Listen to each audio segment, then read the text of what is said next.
जय श्री कृष्णा, जय राधे राधे। माघ मास महात्म का 22वां अध्याय। वेद निधि ने महर्षि लोमस से पूछा, प्रभु देवधुनी कौन थे? देवदूती वे कहाँ रहते थे? किसके पुत्र थे? तथा उन्होंने किस पिशाच को और किस प्रकार मुक्ति प्रदान की थी? महर्षि लोमस जी बोले, सरस्वती नदी के सुंदर शांत तट पर पर्वत के ऊपर अनन्य विष्णु भक्त महात्मा देवदूती निवास करते थे। वे भगवान विष्णु के वर से उत्पन्न हुए थे। भगवान विष्णु जी के वरदान से वे हर समय भीषण तप किया करते थे।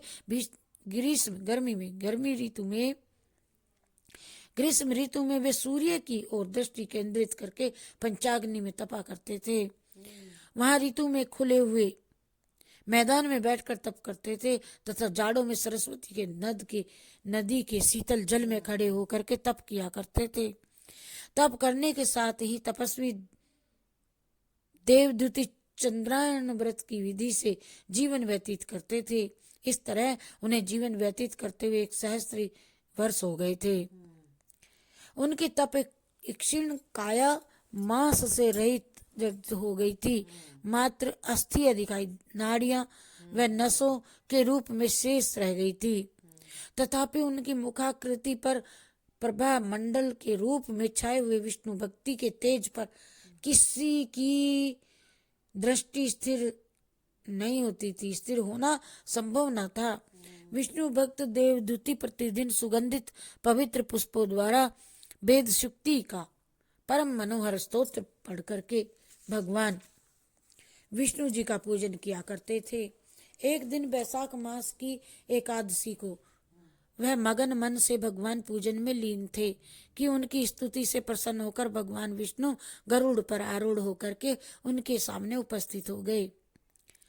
जब वे देवदूती ने साक्षात भगवान विष्णु को देखा तो हर्षातिरेक ने उन्हें रोमांच आया।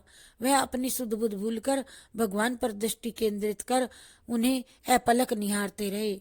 अपने भगत देवदूती की ऐसी भाव विभोरता देख करके भगवान विष्णु ने मुस्कुरा करके उनसे कहा, हे देवदूत, तुम मेरे प्रिय भगत हो तथा मनसा वाचा कर्मणा मुझको ही समर्पित हो। मैं तुम्हारे इस भक्ति भाव से अत्यंत प्रसन्न हूँ। हे भक्तवर, अपनी इच्छा के अनुसार आप वरदान मांग ले। देवाधिदेव भगवान विष्णु के ऐसे वचन सुनकर के प्रेमानंद मगन देवदूती ने करवृद्ध होकर के निवेदन किया कि हे करुणानिधि, कमल नयन शेषशायी देवाधिदेव सर्वेश्वर, आपने अपनी माया से ये उत्तम मनोहारी रमणीय शरीर रूप धारण किया है। योगियों, ऋषियों तथा तपस्वियों को भी दुर्लभ है ये।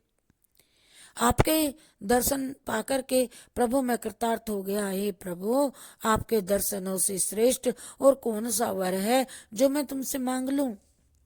हे कृपानिधि, हे दया सागर, हे दीन बंधु, दर्शन मात्र प्राप्त होते ही तीनों लोकों में उत्तम फल की प्राप्ति हो जाया करती है। आपके दर्शनों से ही समस्त कामनाएं तिरोहित हो जाती हैं।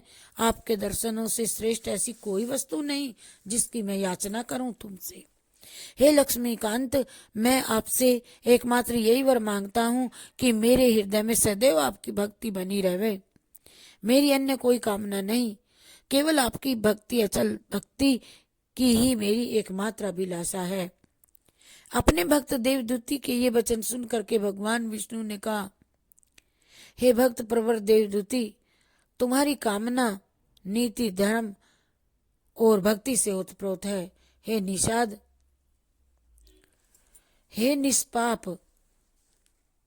मैं वर देता हूं तुमको कि तुम्हारी भक्ति और तप में कभी कोई विघ्न बाधा उपस्थित नहीं होगी।